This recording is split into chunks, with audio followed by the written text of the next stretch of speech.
Hello दोस्तों, स्वागत है आपका my exam hub YouTube channel पे।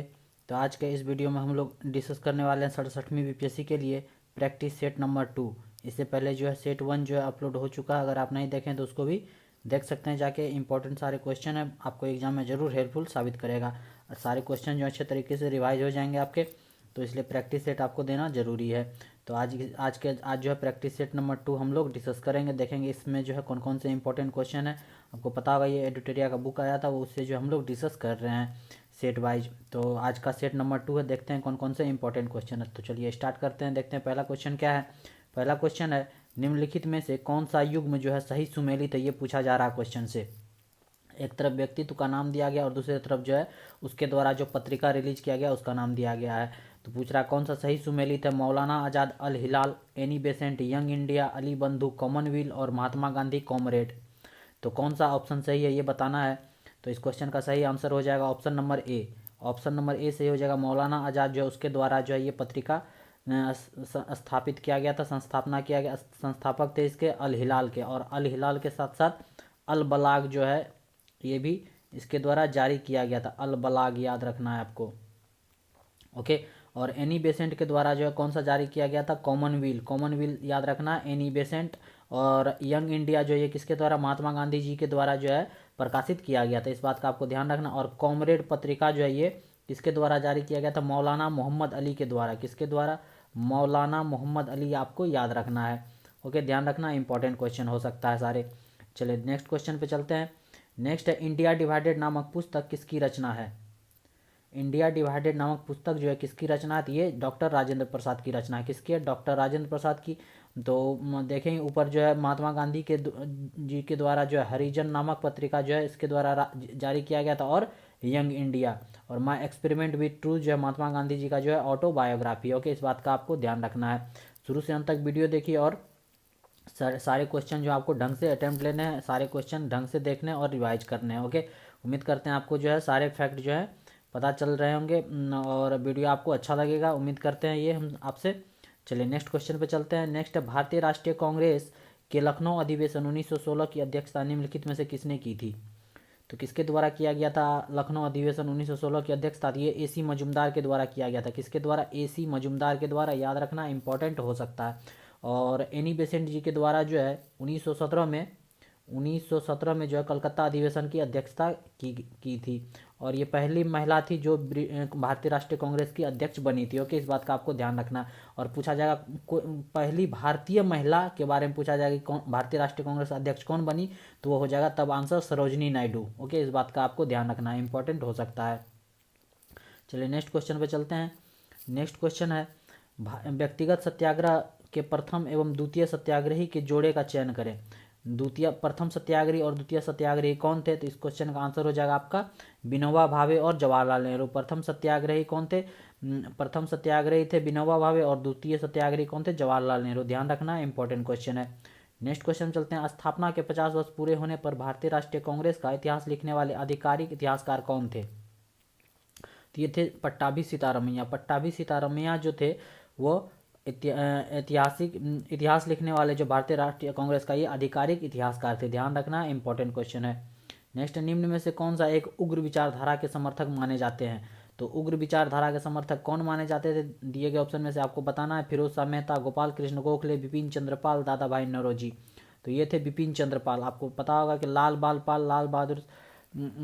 बाल पाल जो नाम से था उसने जो है उग्रवादी ग्रुप, एक्सट्रीमिस्ट ग्रुप के थे, ओके। इस बात को ध्यान रखना। लाला लाजपत राय, बाल गंगाधर तिलक और बिपिन चंद्रपाल, ये तीनों जो थे उग्र विचारधारा के थे, ग्रम दल के नेता थे। याद रखना, ऑप्शन नंबर सी हो जाएगा सही। नेक्स्ट क्वेश्चन पे चलते हैं। नेक्स्ट है, किस मुगल शासक के काल में मनसब व्यवस्था का क्रमिक विकास हुआ। तो किसके टाइम में जो है मनसब का जो है क्रमिक विकास हुआ था, सही ढंग से विकास हुआ था, तो ये हुआ था अकबर के टाइम पे। याद रखना, ऑप्शन नंबर ए सही हो जाएगा, अकबर। नेक्स्ट है, 1946 के चुनाव के बाद मुस्लिम लीग ने किस प्रांत में सरकार बनाई। 1946 में चुनाव हुआ तो उसके बाद मुस्लिम लीग के द्वारा जो है किस प्रांत में सरकार बनाया गया, तो इस क्वेश्चन का आंसर हो जाएगा ऑप्शन नंबर ई। क्यों होगा, क्योंकि बंगाल में जो है मुस्लिम लीग और एक पार्टी के द्वारा जो है गठबंधित सरकार बनाया था, और सिंध में जो है मुस्लिम लीग का सरकार बनाया गया। तो इस तरह से जो है ऑप्शन नंबर आपका ई सही हो जाएगा, क्योंकि दोनों जगह जो है मुस्लिम लीग का जो है सरकार बना था। नेक्स्ट क्वेश्चन पे चलते हैं। नेक्स्ट, सिविल सेवकों के चयन के लिए खुली प्रतियोगिता परीक्षा का आरंभ किस चार्टर अधिनियम के तहत किया गया था? सिविल सेवक का परीक्षा जो है वह खुली प्रतियोगिता परीक्षा के रूप में जो है एकदम कोई भी आके बैठ सकता है, इंडियन हो चाहे ब्रिटिश हो। तो इसका आरंभ जो है किस चार्टर अधिनियम के तहत किया गया था? ये 1853 का चार्टर अधिनियम के तहत किया गया था, याद रखना 1853। और ये लॉर्ड डलहौजी के टाइम पे किया गया था। किसके टाइम पे? लॉर्ड डलहौजी के टाइम पे। इंपॉर्टेंट है, ध्यान रखना है। नेक्स्ट क्वेश्चन पे चलते हैं। 1857 का विद्रोह लखनऊ में किसके नेतृत्व में आगे बढ़ा? 1857 का विद्रोह जो है वह लखनऊ में किसके नेतृत्व में आगे बढ़ा? तो ये बेगम हजरत महल के नेतृत्व में आगे बढ़ा, याद रखना आपको, इंपॉर्टेंट है। और रानी लक्ष्मीबाई जो है ये कहाँ पे? झांसी में। झांसी में ये नेतृत्व की थी। और नाना साहेब जो है ये कानपुर में। नाना साहेब जो है कानपुर में नेतृत्व किए थे। और वीर कुंवर सिंह जो है वह जगदीशपुर से नेतृत्व किए थे, ध्यान रखना, बिहार के जगदीशपुर से वीर कुंवर सिंह। इंपॉर्टेंट क्वेश्चन है। नेक्स्ट, निम्नलिखित यूरोपियनों में से कौन सा एक स्वतंत्रता पूर्व जब भारत में व्यापारिक रूप में सबसे अंत में आया? व्यापार करने के माध्यम से जो है व्यापार करने के लिए सबसे अंत में कौन सा यूरोपियन आया, ये बताना है इस क्वेश्चन में आपको। तो ये आया था फ्रांसीसी। ऑप्शन नंबर आपका 20 है, जगह सबसे पहले पुर्तगाली आया, फिर डच आया, फिर ब्रिटिश आया अंग्रेज, उसके बाद पुर्तगाली आया, सबसे आखिरी में व्यापार करने के लिए इंडिया। ओके, इस बात का आपको ध्यान रखना है। नेक्स्ट, आधुनिक भारत के निम्नलिखित संस्थाओं और संस्थापकों कौन सा सही सुमेलित नहीं है? कौन सा संस्था है और उसका संस्थापक दिया गया है, और इसमें खोजना है कि आपको बताना है कौन सा सही सुमेलित नहीं है, ये बताना है आपको। तो ये ऑप्शन नंबर से देखना आपको, इसमें ऑप्शन नंबर आपका सी सही हो जाएगा इस क्वेश्चन का। सेवा सदन जो है ये MG रानाडे के द्वारा जो है स्थापित नहीं किया गया था, इसका संस्थापक नहीं था। इसका संस्थापक था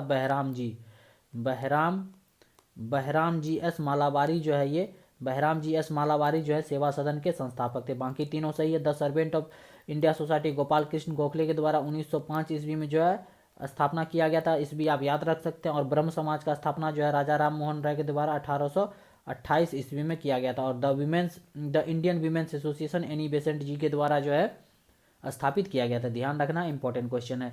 चलिए नेक्स्ट क्वेश्चन पे चलते हैं। नेक्स्ट क्वेश्चन है, ब्रिटिश भारत की सेना में धार्मिक आधार पर सबसे पहले किस वर्ष सरकार के आदेश का विरोध किया गया था? किस वर्ष जो है सरकार के आदेश का जो है विरोध किया गया था धार्मिक आधार पर भारतीय सेना में? तो ये हुआ था 1824 ईस्वी में। 1824 ईस्वी में हुआ था। बैरकपुर की जो है 47वीं रेजिमेंट जो है वो बर्मा जाने से मना कर दिया था। तो ये पहला विरोध था ब्रिटिश भारत की सेना ने धार्मिक आधार पर सबसे पहला विरोध जो है सरकार के आदेश का विरोध किया था 1824 ईस्वी में, ध्यान रखना है आपको। चलिए नेक्स्ट क्वेश्चन चलते हैं। किस वायसराय ने गांधी जी को वन मैन बाउंड्री फोर्स कहकर संबोधित किया था? तो कौन थे वह जो गांधी जी को वन मैन बाउंड्री फोर्स करके संबोधित किया था? तो ये थे माउंटबेटन। ऑप्शन नंबर डी सही हो जाएगा इस क्वेश्चन का। माउंटबेटन के द्वारा कहा गया था वन मैन बाउंड्री फोर्स। और चर्चिल के द्वारा कहा गया था, जो कि ब्रिटिश PM थे, तो इसके द्वारा कहा गया था गांधी जी को क्या? अर्धनग्न फकीर। क्या कहा गया था? अर्धनग्न फकीर कहा गया था गांधी जी को विंस्टन चर्चिल के द्वारा, ध्यान रखना, इंपॉर्टेंट है। नेक्स्ट है, गुप्त शासन में निर्मित दशावतार मंदिर किस देवता को समर्पित है? तो ये मंदिर समर्पित है किस देवता को, ये बताना है। तो ऑप्शन नंबर आपका 20 है जगह विष्णु देवता को। और दशावतार मंदिर कहाँ है? यूपी के देवगढ़ में है। कहाँ पे? यूपी के देवगढ़ में है, इस बात का आपको ध्यान रखना। और विष्णु भगवान को समर्पित है ये दशावतार मंदिर। चलिए नेक्स्ट क्वेश्चन चलते हैं 16वां नंबर का क्वेश्चन पे। निष्काम कर्म का सिद्धांत सर्वप्रथम किसमें प्रतिपादित किया गया? कठोपनिषद में, मुंडकोपनिषद में, ईशोपनिषद में और छांदोग्य उपनिषद में किसमें जो है निष्काम कर्म का सिद्धांत जो प्रतिपादित किया गया? तो ये किया गया ईशोपनिषद में, याद रखना आपको, इंपॉर्टेंट क्वेश्चन हो सकता है ईशोपनिषद में। और सत्यमेव जयते जो है वो मुंडको उपनिषद से लिया गया, इस बात का आपको ध्यान रखना, एग्जाम में क्वेश्चन पूछा गया है। चलिए नेक्स्ट क्वेश्चन में चलते हैं। गुप्त काल में सर्वाधिक अभिलेख जो है किस शासक के मिलते हैं? गुप्त काल में सर्वाधिक अभिलेख जो है ये कुमारगुप्त वन के सबसे ज्यादा अभिलेख मिलते हैं। ऑप्शन नंबर ए सही हो जाएगा इस क्वेश्चन का, कुमारगुप्त वन। नेक्स्ट क्वेश्चन चलते हैं। निम्नलिखित में से किस स्थल से मानव कंकाल के साथ कुत्ते का कंकाल भी सावधान से प्राप्त हुआ है? तो ये हुआ कहाँ से? बुर्ज होम से। बुर्ज होम जो है कहाँ पे है? ये जम्मू कश्मीर श्रीनगर में है। ओके, इस बात का आपको ध्यान रखना। यहाँ पे जो है मानव कंकाल के साथ जो कुत्ते का कंकाल भी जो है एक साथ मिला हुआ इस स्थल से, इसका नाम आपको याद रखना, बुर्ज होम। नेक्स्ट है अनेकांतवाद या सियावाद निम्नलिखित में से किसका क्रोध सिद्धांत है, सिद्धांत एवं दर्शन है? तो ये है जैन मत का। किसका है? जैन मत का, याद रखना आपको, ऑप्शन नंबर डी सही हो जाएगा, जैन मत। नेक्स्ट है सती प्रथा का प्रथम अभिलेखीय साक्ष्य प्राप्त कहाँ से हुआ है? कहाँ से हुआ सती प्रथा का प्रथम अभिलेखीय साक्ष्य प्राप्त कहाँ से हुआ? ये हुआ एरन अभिलेख से। कहाँ से? एरन अभिलेख से, जो कि भानुगुप्त का है। किसका है? भानुगुप्त का। भानुगुप्त का एरन अभिलेख जो है सबसे पहले सती प्रथा का अभिलेखीय साक्ष्य प्राप्त हुआ। याद रखना है, इंपॉर्टेंट क्वेश्चन है। नेक्स्ट क्वेश्चन पे चलते हैं। नेक्स्ट क्वेश्चन है, प्राचीन भारत इतिहास में प्रसिद्ध कालिदास के संबंध में निम्नलिखित में से कौन सा कथन असत्य है? कौन सा कथन असत्य है ये बताना है आपको। सारे ऑप्शन पढ़ने हैं आपको, उसके बाद बताना है कि असत्य कौन है। तो गुप्त शासक चंद्रगुप्त विक्रमादित्य के दरबारी कवि थे, उन्होंने मृच्छकटिकम की रचना की, उनकी रचनाएं संस्कृत भाषा में है, उन्हें भारत का शेक्सपियर भी कहा जाता है। तो कौन सा कथन असत्य है ये बताना है। तो असत्य कथन है ऑप्शन नंबर बी सही हो जाएगा, उन्होंने मृच्छकटिकम की रचना की। मृच्छकटिकम का रचना जो है कालिदास जी के द्वारा नहीं किया गया था, ये शूद्रक के द्वारा किया गया था। किसके द्वारा? शूद्रक के द्वारा किया गया था। बाकी तीनों स्टेटमेंट जो है सही है। गुप्त शासक चंद्रगुप्त विक्रमादित्य के जो है दरबारी कवि थे और इसकी रचनाएं जो संस्कृत भाषा में है और उसका भारत का शेक्सपियर कहा जाता है कालिदास को। के बाकी जो है तीनों ऑप्शन सही हैं। चलिए नेक्स्ट क्वेश्चन चलते हैं। अकबर द्वारा बिहार पर नियंत्रण स्थापित करने के क्रम में किससे संघर्ष करना पड़ा था? तो ये संघर्ष करना पड़ा था बिहार पर नियंत्रण करने के समय में दाऊद खां करारानी के साथ। किसके साथ? दाऊद खां करारानी। याद रखना आपको, ऑप्शन नंबर बी। नेक्स्ट, किस मध्यकालीन शासक द्वारा राजगीर के जैन मंदिरों में दान देने के प्रमाण मिले हैं? तो ये मिला है किसके द्वारा? फिरोज शाह तुगलक। फिरोज शाह तुगलक के जो है शासक का द्वारा जो इसका जो है मिला है कि राजगीर के जैन मंदिर में दान देने का प्रमाण मिला है फिरोज शाह तुगलक का। नेक्स्ट क्वेश्चन चलते हैं। 1919 के दरभंगा महाराज के विरुद्ध किसानों को किसने संगठित कर आंदोलन का नेतृत्व किया था? तो कौन थे ये? तो ये थे स्वामी विद्यानंद। स्वामी विद्यानंद जी के द्वारा जो है किसानों को संगठित करके जो है दरभंगा महाराज के विरुद्ध जो आंदोलन का नेतृत्व किया था 1919 ईस्वी में। ध्यान रखना इंपॉर्टेंट है। नेक्स्ट, मौर्य काल में शिक्षा का सर्वाधिक प्रसिद्ध केंद्र था। तो ये था कौन? तक्षशिला। ऑप्शन नंबर डी से जगह तक्षशिला जो है वो मौर्य काल में शिक्षा का सबसे सर्वाधिक प्रसिद्ध केंद्र था। नेक्स्ट है, प्रारंभिक मध्यकाल में बिहार का क्षेत्र किसके बीच संघर्ष का अखाड़ा बना रहा? तो ये बना रहा अखाड़ा बंगाल और दिल्ली के मध्य जो है संघर्ष का अखाड़ा बना रहा बिहार का क्षेत्र प्रारंभिक मध्यकाल में। नेक्स्ट है, यूरोपीय कंपनियों द्वारा बिहार से प्राप्त किया जाता था। बिहार से क्या प्राप्त किया जाता था यूरोपीय कंपनियों के द्वारा? तो ये ऑप्शन नंबर आपका ई सही हो जाएगा। ये सारे चीज़ प्राप्त किए जाते थे, सोरा, नील, सूती वस्त्र, अनाज, ये सारे चीज़ जो है प्राप्त किए जाते थे बिहार से। इस तरह जो ऑप्शन नंबर ई सही हो जाएगा। नेक्स्ट, बिहार में कैदियों द्वारा जो है नंगी हड़ताल किस आंदोलन के दौरान की गई थी? तो नंगी हड़ताल जो है किस आंदोलन के दौरान की गई थी? ये सविनय अवज्ञा आंदोलन के दौरान किया गया था। याद रखना आपको, सविनय अवज्ञा आंदोलन। और स्वदेशी आंदोलन जो ये कब हुआ था? ये 1905 ईस्वी में हुआ था स्वदेशी आंदोलन। और सहयोग आंदोलन जो ये 1920 ईस्वी में हुआ था। इस भी याद रख सकते हैं, इंपॉर्टेंट है ये इस भी सारे। और सविनय अवज्ञा आंदोलन जो है ये 1930 ईस्वी में हुआ था। कब हुआ था? 1930 ईस्वी में। और भारत छोड़ो आंदोलन जो ये 1942 ईस्वी में हुआ था। इस बात का आपको ध्यान रखना इंपॉर्टेंट है, 1942 ईस्वी। सारे इंपॉर्टेंट ईस्वी है क्योंकि ये सारे ईस्वी जो है एग्जाम में पूछे जाते हैं। चलिए नेक्स्ट क्वेश्चन पे चलते हैं। नेक्स्ट है, निम्नलिखित में से किसके सुझाव पर बिहार में गोल घर का निर्माण हुआ? किसके सुझाव पर जो है बिहार में गोल घर का निर्माण हुआ? तो ये हुआ जॉन शोर के सुझाव पे। याद रखना आपको, जॉन शोर। नेक्स्ट, पटना में भवानी मंदिर क्रांतिकारी संस्था की स्थापना किसने की थी? तो ये किसके द्वारा किया गया था? भवानी मंदिर क्रांतिकारी संस्था की स्थापना महेश नारायण, मजरूल हक, भूपेंद्र नाथ दत्त और बाबा जी ठाकुर दास। ये किया गया था किसके द्वारा? भूपेंद्र नाथ दत्त के द्वारा जो है भवानी मंदिर क्रांतिकारी संस्था की स्थापना किया गया था पटना में। याद रखना, इंपॉर्टेंट क्वेश्चन हो सकता है। नेक्स्ट, मध्यकालीन भारतीय इतिहास में तबला को प्रचलित करने का श्रेय किसे दिया जाता है? तो तबला को प्रचलित करने का श्रेय दिया जाता है किसको? अमीर खुसरो को। ऑप्शन नंबर सी से हो जाएगा, अमीर खुसरो आपको याद रखना है। नेक्स्ट है, वर्नाकुलर प्रेस एक्ट के संबंध में कौन सा कथन सही नहीं है? तो कौन सा कथन सही नहीं है ये बताना है आपको। तो ऑप्शन नंबर आपका सी सही हो जाएगा, ये कथन जो है सही नहीं है। बाकी सारे कथन सही हैं। यह एक्ट जो 1878 में लॉर्ड लिटन के समय आया था, सही है। इस अधिनियम को मुंह बंद करने वाला अधिनियम कहा जाता है, ये भी सही है। और लॉर्ड रिपन ने 1882 में इस अधिनियम को रद्द कर दिया था, ये भी सही है। ये ऑप्शन क्यों सही नहीं है? क्योंकि अमृत बाजार पत्रिका को जो है रातों रात बांग्ला से हिंदी में परिवर्तित नहीं किया गया था, बांग्ला से अंग्रेजी में परिवर्तित किया गया था। अंग्रेजी में आपको याद रखना, हिंदी में नहीं किया गया था। इस तरह से जो ऑप्शन नंबर आपका असत्य है, सही नहीं है। तो ऑप्शन नंबर सी आपका सही हो जाएगा। चलिए नेक्स्ट क्वेश्चन चलते हैं। चित्तौड़गढ़ का जो कीर्ति स्तंभ किस शासक के शासनकाल में निर्मित हुआ था? तो ये हुआ था राणा कुंभा के शासनकाल में। ऑप्शन नंबर ये सही हो जाएगा, राणा कुंभा के शासनकाल में। और मालवा विजय के उपरांत जो है कीर्ति स्तंभ बनाया गया था। मालवा विजय के उपरांत जो है कीर्ति स्तंभ बनाया गया था राणा कुंभा के द्वारा। नेक्स्ट, प्रतीक मुद्रा का चलन किस मध्यकालीन शासक के आरंभ में किया? किस शासक ने आरंभ किया प्रतीक मुद्रा का? तो ये किया मोहम्मद बिन तुगलक ने। मोहम्मद बिन तुगलक जो है प्रतीक मुद्रा का आरंभ मध्यकालीन भारत में किया था। नेक्स्ट है बारहमासा की रचना किसने की थी? बारहमासा की रचना जो है किसके द्वारा किया गया था? तो ये किया गया था मलिक मोहम्मद जैसी के द्वारा। किसके द्वारा? मलिक मोहम्मद जैसी के द्वारा जो है बारहमासा की रचना की गई थी, आपको याद रखना है। निम्नलिखित में से किसका विरोध जो है समाज सुधारक राजा राम मोहन राय ने नहीं किया था?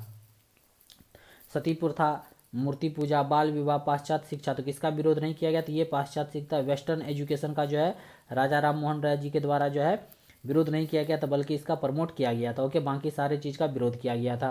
नेक्स्ट क्वेश्चन पे चलते हैं। नेक्स्ट क्वेश्चन है, निम्नलिखित में से किस आंदोलन के दौरान किसानों ने प्रभु एवं खुदा के नाम पर शपथ ली कि वो लगान नहीं देंगे? तो किस आंदोलन में ऐसा किया गया था किसानों के द्वारा? तो ये किया गया था बारदोली सत्याग्रह। ऑप्शन नंबर ए ध्यान रखना आपको, बारदोली सत्याग्रह। और इसी सत्याग्रह के दरमियान जो है सरदार वल्लभ भाई पटेल को सरदार की उपाधि दी गई थी। ओके, याद रखना इंपॉर्टेंट है। नेक्स्ट है, निम्नलिखित में से किस आंदोलन का आह्वान जो है महात्मा गांधी ने नहीं किया था? तो कौन से आंदोलन का आह्वान जो है महात्मा गांधी नहीं किए थे? अहमदाबाद मिल मजदूर आंदोलन जो कि 1918 ईस्वी में हुआ था, और रोलेट एक्ट जो कि 1919 ईस्वी में हुआ था, और असहयोग आंदोलन 1920 में हुआ था, और सविनय अवज्ञा आंदोलन 1930 ईस्वी में हुआ था। ये सारे इंपॉर्टेंट ईस्वी आपको याद रखना। और इनमें से पूछा जा रहा है महात्मा गांधी के द्वारा जो है कौन सा आह्वान नहीं किया गया था? तो ऑप्शन नंबर आपका ई सही हो जाएगा। ये सारे जो है आंदोलन का आह्वान जो है महात्मा गांधी जी के द्वारा किया गया था, इस बात का आपको ध्यान रखना है। नेक्स्ट, नव युवकों द्वारा 18 वर्ष की आयु पर मताधिकार का पहली बार प्रयोग किस आम चुनाव में किया गया था? तो ये किया गया था 1989 में। 1989 में जो 18 वर्ष की उम्र में जो है आम चुनाव किया गया था नव युवकों के द्वारा। क्यों किया गया था? क्योंकि जो है 61वां संविधान संशोधन जो है अमेंडमेंट एक्ट जो है 1989 के थ्रू जो है वोटिंग एज जो है 21 वर्ष से घटा के कितना कर दिया गया था? 18 वर्ष कर दिया गया था। इसलिए जो है 1989 के चुनाव में जो 18 वर्ष के आयु के जो भी नवयुवक थे वो अपने मत डाल सकते थे, वोट कर सकते थे। ओके, इस बात का आपको ध्यान रखना। 1989। नेक्स्ट है, भारतीय संविधान के अनुच्छेद 1 की असत्य व्याख्या को चुनिए। अनुच्छेद 1 के तहत जो है कौन सा स्टेटमेंट जो है गलत है, ये बताना है आपको। तो ये हो जाएगा ऑप्शन नंबर आपका सी से हो जाएगा, राज्य और संघ दोनों की संप्रभुता बनी रहेगी। ये कथन जो है असत्य है अनुच्छेद 1 के अंतर्गत। ओके, इस बात का आपको ध्यान रखना है। नेक्स्ट चलते हैं, राष्ट्रीय मतदाता दिवस निम्नलिखित में से किस तिथि को मनाया जाता है? ये क्वेश्चन पूछा जा रहा है कि राष्ट्रीय मतदाता दिवस किस तिथि को मनाया जाता है? 15 जनवरी को, 25 जनवरी को, 15 फरवरी को, 25 फरवरी को। तो कब मनाया जाता है? तो ये 25 जनवरी को मनाया जाता है राष्ट्रीय मतदाता दिवस। ऑप्शन नंबर बी से हो जाएगा, याद रखना है। नेक्स्ट क्वेश्चन चलते हैं, भारत के संविधान के स्रोत में निम्नलिखित में से कौन सुमेलित नहीं है? तो कौन सुमेलित नहीं है ये बताना है आपको। तो ये सुमेलित नहीं है ऑप्शन नंबर डी, आयरलैंड से जो है मौलिक कर्तव्य नहीं लिया गया। आयरलैंड से लिया गया है, आयरलैंड से मौलिक कर्तव्य नहीं लिया गया। मौलिक कर्तव्य लिया गया किससे? यूएसएसआर से लिया गया। रसिया जो कि अभी है रशियन फेडरेशन, यूएसएसआर से सोवियत संघ से लिया गया। ओके, इस बात का आपको ध्यान रखना। आयरलैंड से लिया गया है, नीति निर्देशक सिद्धांत लिया गया। बाकी तीनों सही है। ब्रिटिश से संसदीय शासन, अमेरिका से मूल अधिकार, और कनाडा से संघीय व्यवस्था। ध्यान रखना, इंपॉर्टेंट क्वेश्चन है। चलिए नेक्स्ट क्वेश्चन पे चलते हैं। नेक्स्ट क्वेश्चन है, भारत में किस मुख्य न्यायाधीश ने कुछ समय तक भारत के कार्यवाहक राष्ट्रपति के रूप में कार्य किया? तो ये थे कौन? ये थे न्यायमूर्ति एम हिदायतुल्लाह। ये जो थे कुछ समय के लिए कार्यवाहक राष्ट्रपति के रूप में भी कार्य किए थे, जो कि भारत के मुख्य न्यायाधीश थे सुप्रीम कोर्ट के। ओके, ध्यान रखना, इंपॉर्टेंट है। नेक्स्ट क्वेश्चन चलते हैं, भारत के राष्ट्रपति ने एकमात्र मामले में अपनी पॉकेट वीटो का शक्ति का प्रयोग किया था। वो कौन सा मामला था जिसमें जो एकमात्र अभी तक जो है राष्ट्रपति जो है एकमात्र बार जो है पॉकेट वीटो का शक्ति का प्रयोग किया गया था? ये किया गया था भारत डाकघर संशोधन विधेयक के मामले में जो है पॉकेट वीटो का इस्तेमाल किया गया था भारत के राष्ट्रपति उस टाइम के। ओके, ध्यान रखना, इंपॉर्टेंट है। नेक्स्ट है, भारत के राष्ट्रपति द्वारा वित्त आयोग का गठन किया जाता है। वित्त आयोग का गठन कितने वर्ष पे किया जाता है भारत के राष्ट्रपति के द्वारा? तो ये किया जाता है प्रत्येक 5वें वर्ष पे, जो कि आर्टिकल नंबर 280 के तहत करता है वित्त आयोग का गठन प्रत्येक 5वें वर्ष पे भारत का राष्ट्रपति। नेक्स्ट क्वेश्चन पे चलते हैं, भारतीय विकास परिषद का गठन जो निम्नलिखित में से कब किया गया था? तो ये किया गया था 6 अगस्त 1952 को। कब किया गया था राष्ट्रीय विकास परिषद का गठन? 6 अगस्त 1952, आपको याद रखना है। नेक्स्ट है, राष्ट्रीय मानवाधिकार आयोग का अध्यक्ष जो है किसे बनाया जाता है? तो ये बनाया जाता है सुप्रीम कोर्ट के किसी भी सेवानिवृत्त मुख्य न्यायाधीश और न्यायाधीश को जो है भारतीय राष्ट्रीय नेशनल ह्यूमन राइट कमीशन का जो है अध्यक्ष बनाया जाता है। इस बात का आपको ध्यान रखना है। नेक्स्ट क्वेश्चन पे चलते हैं, प्रस्तावना में उल्लिखित शब्द न्याय में निम्नलिखित में से किस न्याय की बात नहीं की गई है? कौन सा न्याय का बात नहीं किया गया? प्रस्तावना में जो भी न्याय के शब्द उल्लेख है उनमें से कौन सा नहीं किया गया? तो ये धार्मिक न्याय का बात जो है प्रस्तावना में नहीं किया गया। बाकी सामाजिक न्याय, आर्थिक न्याय और राजनीतिक न्याय का बात जो है प्रस्तावना में किया गया है, इस बात का आपको ध्यान रखना है। नेक्स्ट है केंद्र एवं राज्य के बीच जो है वित्तीय विवादों के निपटारे हेतु मुख्य एजेंसी कौन है। केंद्र और राज्य के बीच में जो है जो भी वित्तीय विवाद होते हैं उसको कौन निपटाता है, तो ये सर्वोच्च न्यायालय के द्वारा निपटाया जाता है। किसके द्वारा, सर्वोच्च न्यायालय। और वित्त के किसके आर्टिकल जो है 138 के अंतर्गत ये ऐसा लिखा गया है कि केंद्र और राज्य के बीच में जो है वित्तीय विवाद को कौन निपटाएगा, सर्वोच्च न्यायालय। नेक्स्ट क्वेश्चन पे चलते हैं। नेक्स्ट क्वेश्चन है स्वायत्त शासन की इकाइयों के रूप में ग्राम पंचायतों के गठन का प्रावधान संविधान के किस अनुच्छेद में है। तो किस अनुच्छेद के तहत जो है ग्राम पंचायत का गठन करने का प्रावधान है, तो अनुच्छेद 40 हो जाएगा। ऑप्शन नंबर 20 हो जाएगा अनुच्छेद 40। भारत के महान्यायवादी के संबंध में निम्नलिखित से कौन सा कथन गलत है। तो कौन सा कथन गलत है ये बताना। तो ये कथन गलत है, संसद की कार्रवाई में भाग लेने और वोट लेने का अधिकार नहीं है भारत के न्यायवादी को। बाकी तीनों जो है स्टेटमेंट सही हैं, जो कि आपको देखना है। नेक्स्ट क्वेश्चन पे चलते हैं। निम्नलिखित में से कौन सा अधिकार गैर नागरिकों को भी प्राप्त है। कौन सा अधिकार जो गैर नागरिकों को प्राप्त दिए गए ऑप्शन में से, तो ऑप्शन नंबर ई से हो जाएगा। ये सारे जो है गैर नागरिकों को भी प्राप्त है। और सिर्फ भारतीय नागरिक को कौन सा प्राप्त है, आर्टिकल नंबर 15 है, 16 आपको याद रखना है, और 19, 29 और 30 ये सारे आर्टिकल जो है सिर्फ भारतीय नागरिक को जो है प्राप्त है अधिकार इस आर्टिकल के माध्यम से। ओके, इस बात का आपको ध्यान रखना है। नेक्स्ट क्वेश्चन चलते हैं। निम्नलिखित में से व्यापक मुद्रा जिसे सुलभ मुद्रा भी कहा जाता है की माप किसके द्वारा की जाती है। तो इसके किया जाता है किसके द्वारा, M3 के द्वारा। ऑप्शन नंबर सी सही हो जाएगा, M3 व्यापक मुद्रा इसको कहते हैं।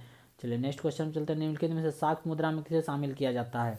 तो शाक मुद्रा में किसे शामिल किया जाता है, तो इन सबको शामिल किया जाता है इस तरह से। ऑप्शन नंबर ई सही हो जाएगा आपको, ऑप्शन नंबर ई। नेक्स्ट है पूंजीगत व्यय के लिए राज्यों को वित्तीय सहायता की योजना के तहत केंद्र सरकार द्वारा राज्यों को मिलने वाला ऋण है। तो कौन सा ऋण है, तो यह 50 वर्ष के लिए जो है ब्याज मुक्त ऋण मिलता होगा, इस बात का आपको ध्यान रखना है। चलिए नेक्स्ट क्वेश्चन पे चलते हैं। नेक्स्ट क्वेश्चन है भारतीय रिजर्व बैंक RBI के बारे में कौन सा कथन सत्य नहीं है। ये बताना आपको कोई कौन सा कथन सत्य नहीं है। तो ऑप्शन नंबर आपका डी से हो जाएगा। केवल तीसरा नंबर कथन जो है वो सत्य नहीं है। RBI का स्थापना मुंबई में नहीं हुआ था, ये हुआ था कहाँ पे, कलकत्ता में। कहाँ पे हुआ था, जिस टाइम हुआ था स्थापना कलकत्ता में हुआ था। RBI का गठन जो है RBI अधिनियम 1934 के तहत किया गया था। 1 जनवरी 1949 को RBI का राष्ट्रीयकरण हुआ, ये सही है। इसके प्रथम गवर्नर सर ऑसबोर्न स्मिथ, ये भी सही है। 1 अप्रैल 1935 को RBI की अधिकृत पूंजी 5 करोड़ रुपये थी। तो ये सारे कथन सही हैं, केवल कथन जो है तीसरा कथन जो है वह सही नहीं है। तो वही पूछा जा रहा है कौन सा सत्य नहीं है। नेक्स्ट क्वेश्चन चलते हैं। अंतर्राष्ट्रीय श्रम संगठन के अनुसार भारत में वर्ष 2020 में बेरोजगारी दर 3 दशकों में उच्चतम हो गई थी। यह दर कितना है, ये कितना था, तो ये था 7.11%। कितना था, 7.11%। नेक्स्ट है जीवन बीमा क्षेत्र में प्रवेश करने वाला देश का पहला वाणिज्यिक बैंक कौन सा था।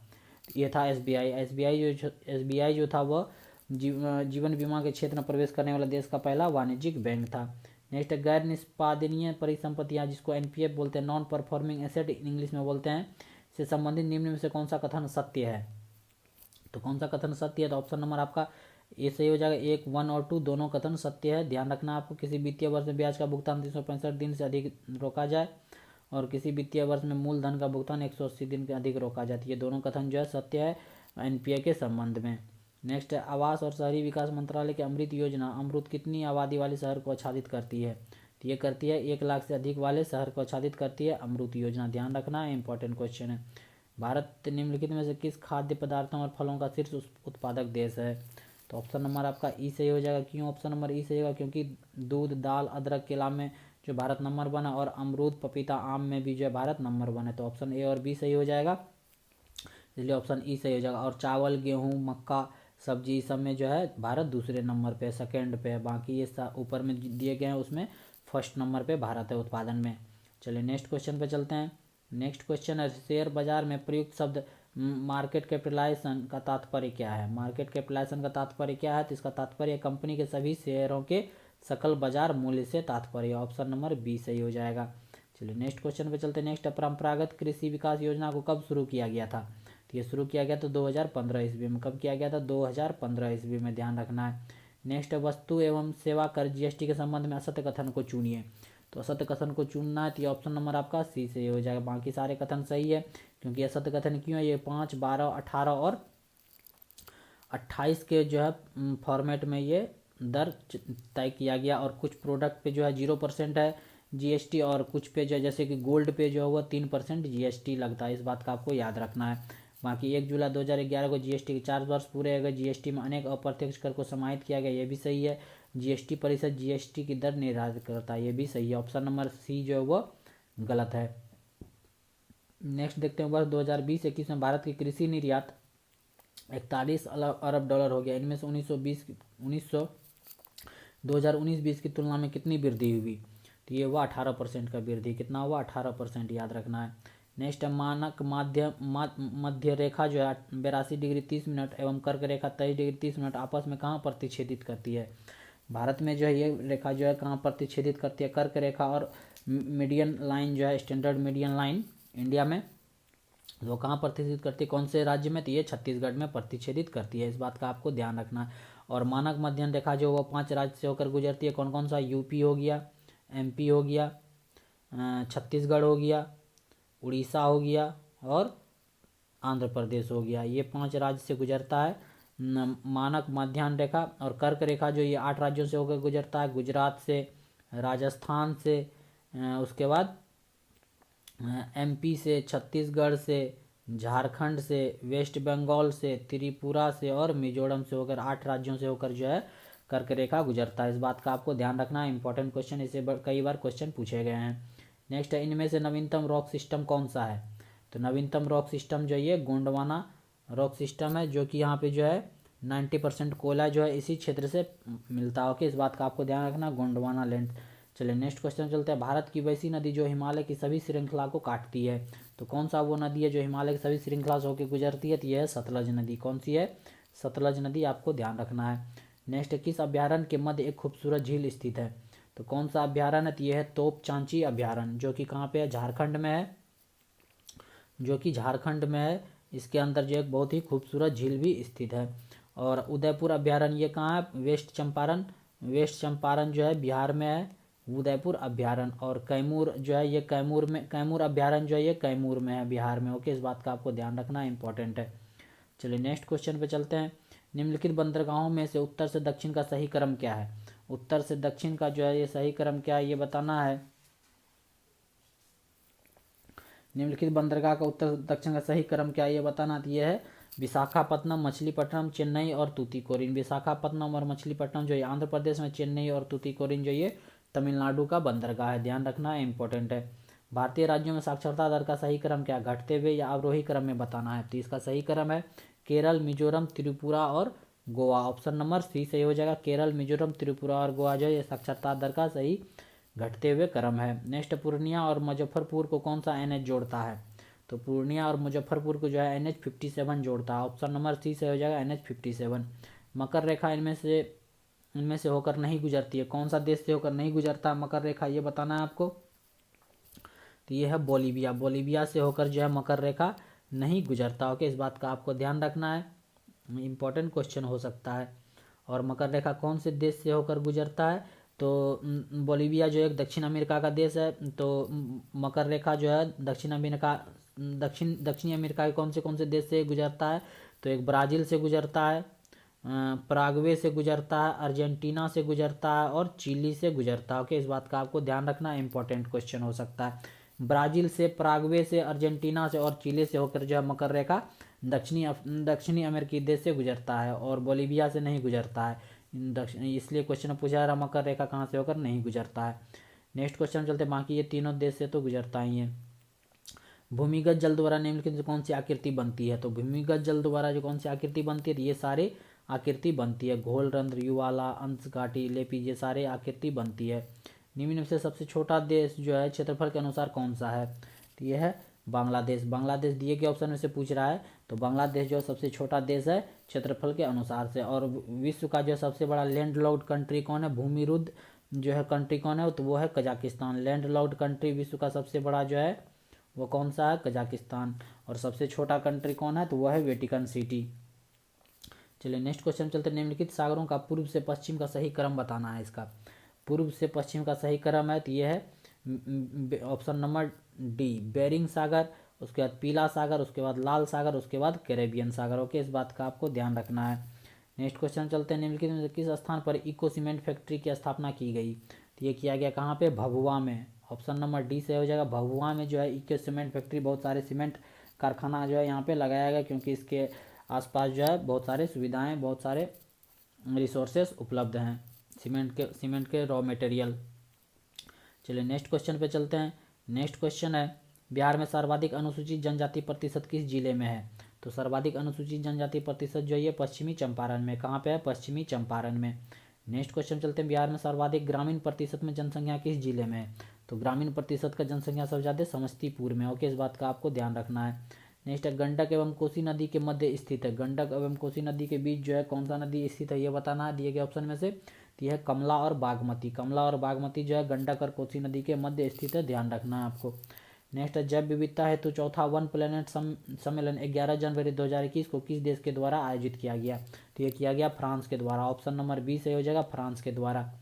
नेक्स्ट है, पर्यावरण वन एवं जलवायु परिवर्तन मंत्रालय द्वारा state of leopard in India 2018 report के अनुसार 2014-18 की अवधि में तेंदुओं की संख्या में कितने प्रतिशत की वृद्धि हुई है? तो ये हुई है 62.5% की वृद्धि। ऑप्शन नंबर सी सही हो जाएगा। नेक्स्ट क्वेश्चन चलते हैं, नेताजी सुभाष चंद्र बोस आपदा प्रबंधन पुरस्कार 2021 व्यक्तिगत श्रेणी में किसे प्रदान किया गया है? तो किसे दिया गया नेताजी सुभाष चंद्र बोस आपदा प्रबंधन पुरस्कार व्यक्तिगत श्रेणी में? तो ये दिया गया डॉक्टर राजेंद्र कुमार भंडारी को। किसको दिया गया? डॉक्टर राजेंद्र कुमार भंडारी, आपको याद रखना है। नेक्स्ट है, 1 अप्रैल 2021 को 17वीं बिम्स्टेक की मंत्री स्तरीय बैठक की मेजबानी किस देश ने की? तो ये श्रीलंका के द्वारा किया गया था।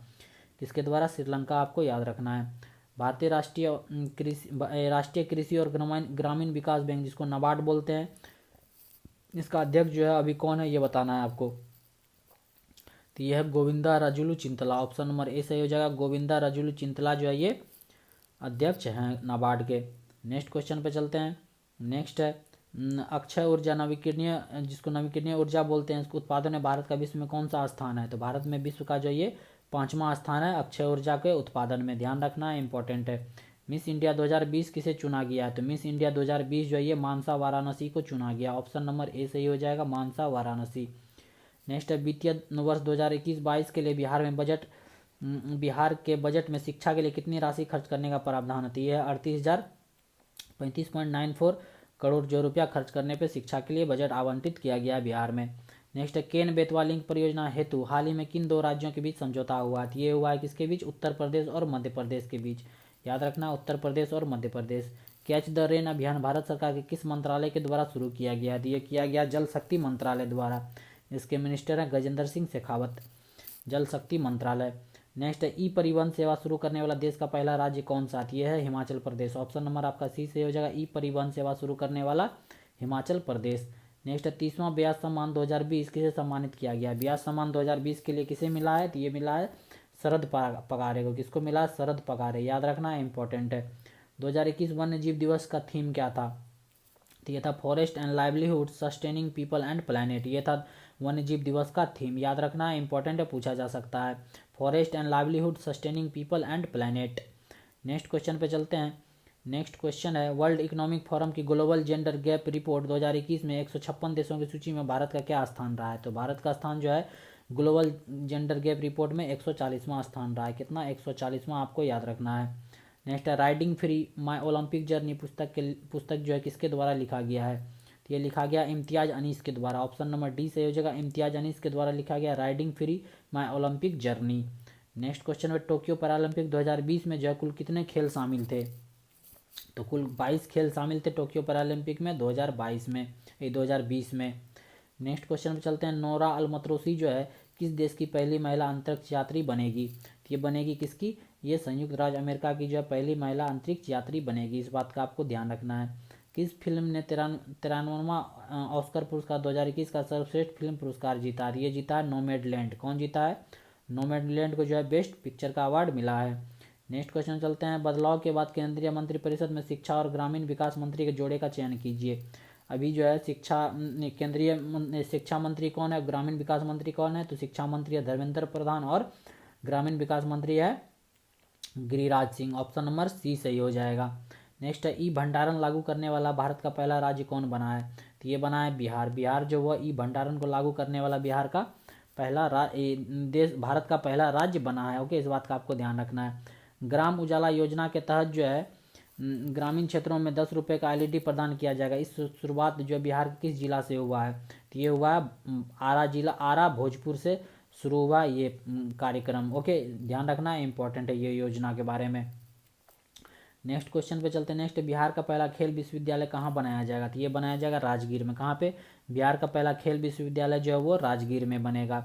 बिहार का पहला नगर वन पार्क कहाँ स्थापित किया जाएगा? तो ये किया जाएगा गया में। पहला नगर वन पार्क, याद रखना ये सारे इंपॉर्टेंट क्वेश्चन है, बिहार से संबंधित करंट अफेयर है, जो कि आपको बीपीएससी आने वाले अपकमिंग 67वीं बीपीएससी में पूछा जा सकता है, इसलिए वीडियो शुरू से अंत तक देखिए ध्यान से, सारे क्वेश्चन इंपॉर्टेंट है आपके लिए। तो गया में जो स्थापित किया जाएगा भारत का पहला नगर वन पार्क। नेक्स्ट है, बिहार में पहले कौशल विश्वविद्यालय की स्थापना किस जिले में की जाएगी? तो ये किया जाएगा दरभंगा में। कहाँ पे किया जाएगा पहला कौशल विश्वविद्यालय? तो ये किया जाएगा दरभंगा में, याद रखना है आपको। नेक्स्ट, टोक्यो ओलंपिक 2020 में निम्नलिखित में से किस नए खेल को शामिल किया गया था? तो कौन सा नया खेल को शामिल किया गया था टोक्यो ओलंपिक 2020 में? 20 का तो ये किया गया था 1, 2 और 1, 2, 4, 5 हो जाएगा। Skateboarding, surfing, sport climbing और कराटे कुमाइट, ये जो है 4 खेल को जो है 2020 का टोक्यो ओलंपिक में शामिल किया गया था। ध्यान रखना इंपॉर्टेंट हो सकता है। नेक्स्ट, आर्थिक सर्वेक्षण 2020-21 के अनुसार सबसे अधिक प्रति व्यक्ति आय वाले राज्यों का सही क्रम बताइए। तो सबसे प्रति व्यक्ति आय सबसे कौन सा राज्य का? तो ये है गोवा, सिक्किम और दिल्ली। गोवा, सिक्किम और दिल्ली का जो है सबसे अधिक प्रति व्यक्ति आय है। नेक्स्ट क्वेश्चन में चलते हैं। चाय महोत्सव 2021 का आयोजन किस राज्य में किया गया? चाय महोत्सव का आयोजन जो ये कहाँ किया गया? तो ये असम में किया गया। कहाँ पे? असम में किया गया, याद रखना इंपॉर्टेंट हो सकता है।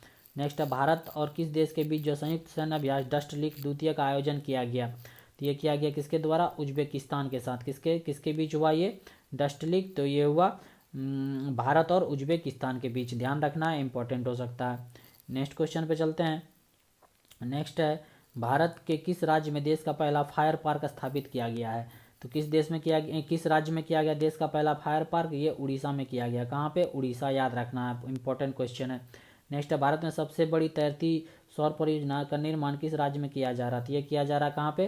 तेलंगाना में। अभी तेलंगाना में किया जा रहा है, लेकिन भविष्य में इससे बड़ा भी जो है मध्य प्रदेश में किया जाएगा। नेक्स्ट क्वेश्चन चलते हैं। वित्तीय वर्ष 2021-22 का राजकोषीय घाटा जीडीपी का कितना प्रतिशत रहने का अनुमान है? तो ये है 6.8%। कितना? 6.8%। नेक्स्ट, दुनिया में स्वचालित कारों को सड़कों पर चलाने की कानूनी अनुमति देने वाला दुनिया का पहला देश कौन बन गया है? तो ये है इंग्लैंड। कौन है? ये इंग्लैंड है, जो कि स्वचालित कारों को जो है सड़कों पर चलने की अनुमति दे दिया है। नेक्स्ट क्वेश्चन चलते हैं। जनगणना 2011 के अनुसार देश में कामगारों की कुल संख्या कितनी है? तो कुल कितनी संख्या है? 481.7 मिलियन जो है 2011 जनगणना के अनुसार देश में कामगारों की कुल संख्या है। समुद्र की गहराई किस यंत्र द्वारा मापी जाती है? तो ये फेदोमीटर के द्वारा मापी जाती है। ऑप्शन नंबर सी सही हो जाएगा, फेदोमीटर। नेक्स्ट है, पृथ्वी की आयु का मापन निम्न में से किस विधि द्वारा किया जाता है? पृथ्वी का आयु का मापन जो है ये यूरेनियम विधि के द्वारा किया जाता है। ऑप्शन नंबर सी सही हो जाएगा, यूरेनियम विधि। आरएच कारक जो है किस जंतु में देखा जाता है? तो ये देखा जाता है बंदर में। किस में देखा जाता है? आरएच फैक्टर बंदर में देखा जा गया था। नेक्स्ट क्वेश्चन में चलते हैं। नेक्स्ट, निम्न में से किस जंतु में सर्वाधिक पसलियां होती है? तो दिए गए ऑप्शन बताना, सबसे पसलियां अधिक किस में होती है? तो ये होती है सांप में। ऑप्शन नंबर सी से हो जाएगा सांप। नेक्स्ट, मस्तिष्क निम्नलिखित में से किसके लिए जिम्मेदार है? तो मस्तिष्क इनमें से लिए सब चीज़ के लिए जिम्मेदार है, सोचने के लिए, शरीर में संतुलन के लिए, सूंघने के लिए, सारे के लिए जिम्मेदार है। तो ऑप्शन नंबर ई सही हो जाएगा। कशेरुकी रज्जु में कितनी जोड़ियां तंत्रिका निकलती है? तो ये 31 जोड़ियां तंत्रिका निकलती है। ऑप्शन नंबर सी सही हो जाएगा, 31 जोड़ियां। प्रतिवर्ती क्रियाओं का नियंत्रण केंद्र कहाँ पर है? प्रतिवर्ती क्रियाओं का नियंत्रण केंद्र जो ये कशेरुकी रज्जु है। ऑप्शन नंबर जो है ए सही हो जाएगा। नेक्स्ट, मानव शरीर के तापक्रम के संबंध में सही कथन को चुनिए। मानव शरीर के तापक्रम में जो है सबसे सही कथन कौन सा? ये है ऑप्शन नंबर डी सही है। किसी भी मौसम में शरीर के तापमान में कोई परिवर्तन नहीं होता शरीर का। ओके, इस बात का आपको ध्यान रखना है। नेक्स्ट, रक्त में ऑक्सीजन की सांद्रता में कमी आने पर श्वास की गति क्या हो जाती है? तो श्वास की गति जो है सामान्य गति से बढ़ जाती है। ऑप्शन नंबर ए सही हो जाएगा। नेक्स्ट, लंबाई की न्यूनतम इकाई कौन सी है? तो लंबाई की न्यूनतम इकाई दिएगा, बताना कौन सा? ये है फर्मीमीटर। ऑप्शन नंबर बी सही हो जाएगा, फर्मीमीटर।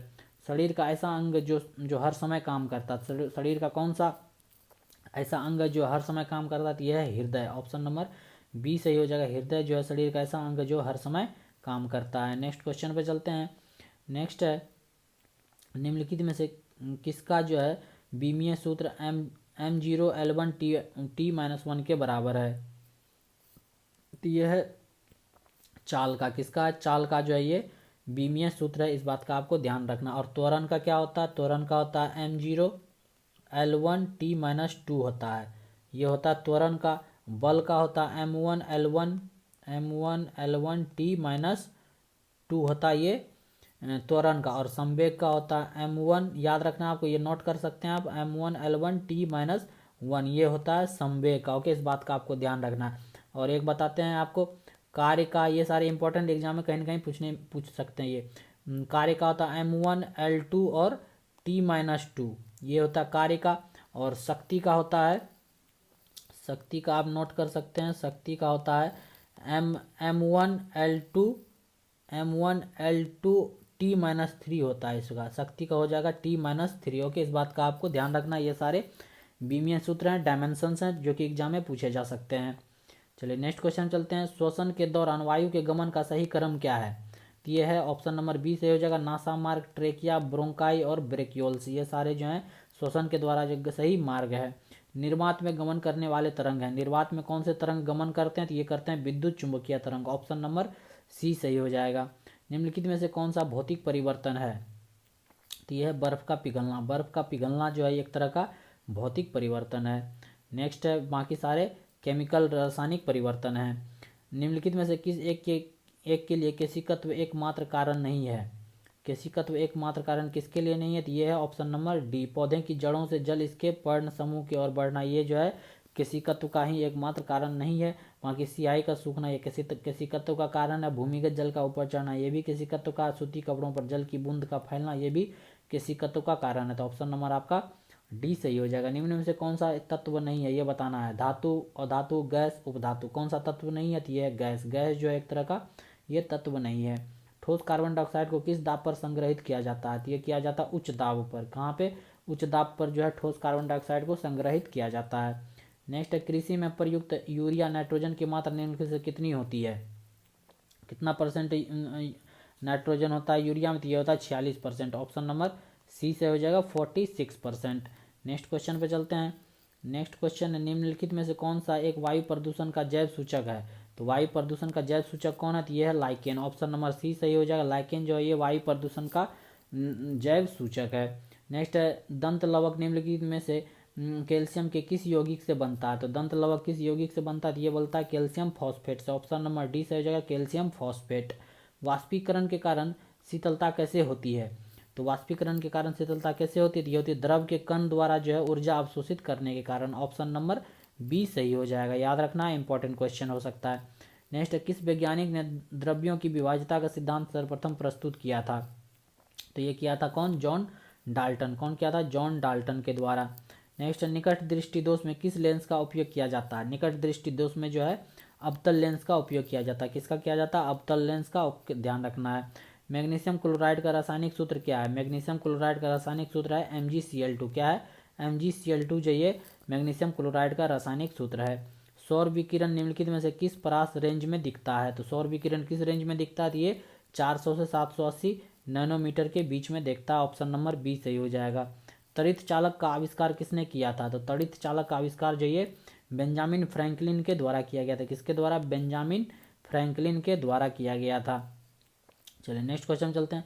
तो ये थे जीके जीएस के 140 क्वेश्चन। बाकी मैथ के क्वेश्चन है, मैथ के क्वेश्चन जो है हम आपको आंसर बता देते हैं, आप सॉल्व कर लीजिएगा, क्योंकि मैथ के सॉल्व करने में बहुत टाइम लगेगा और वीडियो बहुत ही ज़्यादा लंबा हो जाएगा। और फटाफट आपको आंसर मिला देते हैं, आप खुद से सॉल्व कर लीजिएगा। ओके, तो 141 का ऑप्शन नंबर आपका डी सही हो जाएगा। तो 142 का हो जाएगा, इसका भी डी सही होगा। 143 का ए सही होगा और 144 का बी सही होगा, 144 का बी। और 145 का क्या होगा? 145 का भी बी सही होगा ऑप्शन नंबर। और 146 का हो जाएगा सी सही हो जाएगा 146 का। और नेक्स्ट क्वेश्चन देखते हैं 147 का। 147 का आंसर क्या होगा? तो ऑप्शन नंबर सी होगा 147। बाकी सारे क्वेश्चन जो आप वीडियो पॉज करके खुद से जो है अटेम्प्ट लीजिए और क्वेश्चन आंसर आप मिला सकते हैं, क्योंकि सॉल्व करेंगे तो बहुत लंबा वीडियो हो जाएगा, इस कारण से जो है आप खुद से सॉल्व कर लीजिएगा। चलिए नेक्स्ट क्वेश्चन देखते हैं। नेक्स्ट है 148 पे बी आंसर हो जाएगा, 149 का सी आंसर हो जाएगा और 150 का बी आंसर हो जाएगा। तो वीडियो शुरू से अंत तक देखिए और कमेंट करके ज़रूर बताइएगा कितना क्वेश्चन आपका सही हुआ। ओके, उम्मीद करते हैं ये वीडियो जो आपके एग्जाम के दृष्टिकोण से बीपीएससी 67वीं बीपीएससी पीटी के एग्जाम के दृष्टिकोण से इंपॉर्टेंट होगा। उम्मीद करते हैं ये वीडियो आपको हेल्पफुल साबित करेगा जरूर एग्जाम में। ओके, तो कमेंट करके हमें ज़रूर बताइएगा कैसा लगा ये वीडियो। यदि अच्छा लगा तो लाइक कर दीजिएगा और चैनल पर नया है तो सब्सक्राइब कर लीजिएगा और अपने दोस्तों के साथ जो है ज़्यादा से ज़्यादा शेयर कर दीजिएगा। तो देखते रहिए my exam hub YouTube channel. मिलते हैं नेक्स्ट वीडियो में। Thank you for watching.